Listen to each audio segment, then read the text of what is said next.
I'm the enemy, because I like to think.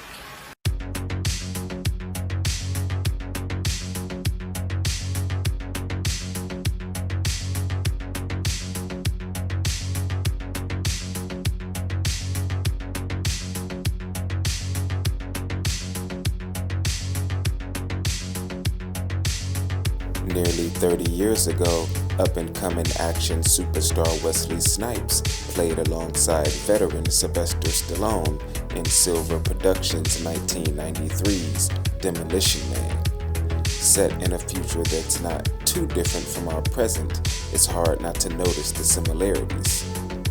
Welcome to Adeeperlook TV, and this is a deeper look at Demolition Man.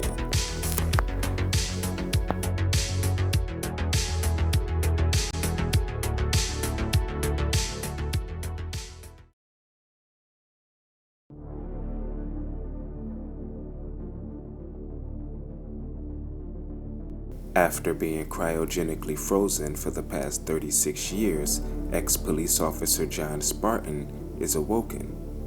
Although the new world is far, far different than the one he remembers, replaced by a socialist government that has stripped away the citizens of their rights, all under the guidelines of doing what's best for them. It's a cigarette, any cigarette. Smoking is not good for you, and has been deemed that anything not good for you is bad, hence illegal. Alcohol, caffeine, contact sports, meat. Are you shitting me? John Spartan, you are fined 1 credit for a violation of the verbal morality statute. What the hell is that? John Spartan, you are fined 1 credit. Bad language, chocolate, gasoline, uneducational toys, and anything spicy. Abortion is also illegal, but then again, so is pregnancy if you don't have a license. I know. Just a movie, right? What you may or may not know is that some of these are already taking effect, with places like China having a 2-child policy. Not to mention the ongoing slot to get rid of fossil fuels, aka gasoline.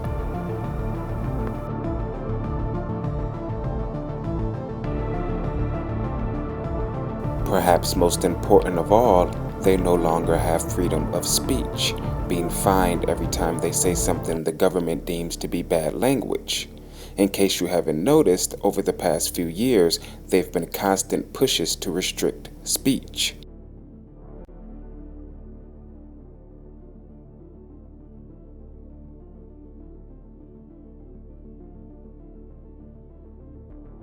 Not too long after this, we find out another right has been stripped away.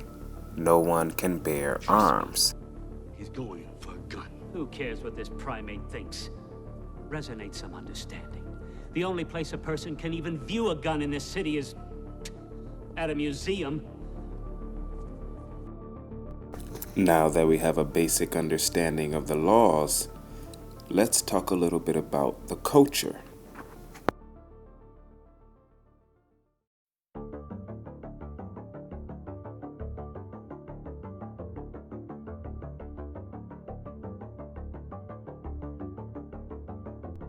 You see, in this world, there's 2 types of people: those who choose to abide by the laws and those who don't.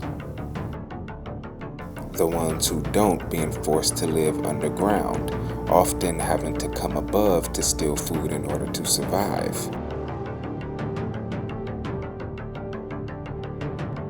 You see, down here, at least they get some sense of freedom, understanding the things that have been taken away from them.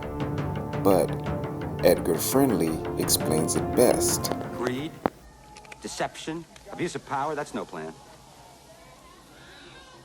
That's why everybody's down here? You got that right. See, according to Cocteau's plan, I'm the enemy, because I like to think. I like to read.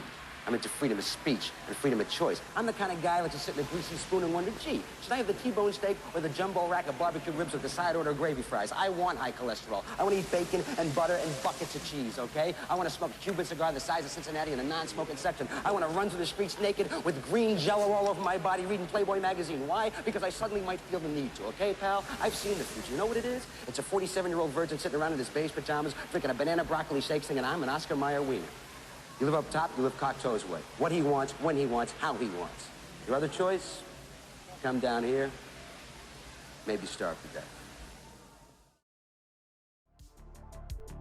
The fact that they're underground isn't by accident either, clearly being symbolic of them wanting to bury the past and replace it with the future on top.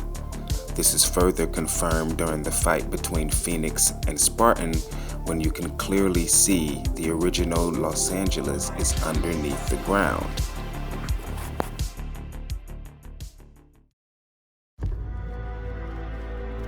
And last but not least, there's the social distancing. You see, the people that live above no longer engage in physical contact. The powers that be have convinced them it is unsanitary. I formally convey my presence. We are not used to physical contact greetings. What's wrong? You broke contact. Contact? I didn't touch it yet. I thought you wanted to make fun. Is that what you call this?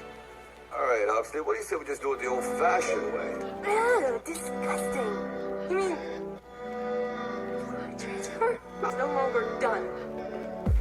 Exchange of bodily fluids, do you know what that leads to? Yeah, I do. Kids, smoking, a desire to raid the fridge. The rampant exchange of bodily fluids was one of the major reasons for the downfall of society. After AIDS, there was NRS. After NRS, there was UBT. And one of the first things that Dr. Cocteau was able to do was to outlaw and behaviorally engineer all fluid transfer out of societally acceptable behavior. Not even mouth transfers condoned. Kissing's not allowed?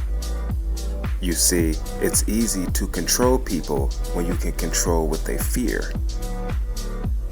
The whole point of this movie is about predictive programming, implementing ideas in your head through entertainment, thus making you more acceptable to them in reality. But that's just speculation, because just like John Spartan, I too have woken up in a world that's unfamiliar to me, and I'm trying to make sense of it all. If you are too, welcome to Adeeperlook TV.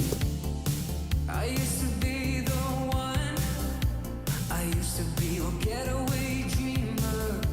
I couldn't get enough, thinking that we would last forever. Don't know what you're thinking of, slipping further out of reach, to the edge of town we could go, away from all the world to see. You were wild, trying to set yourself free. I didn't see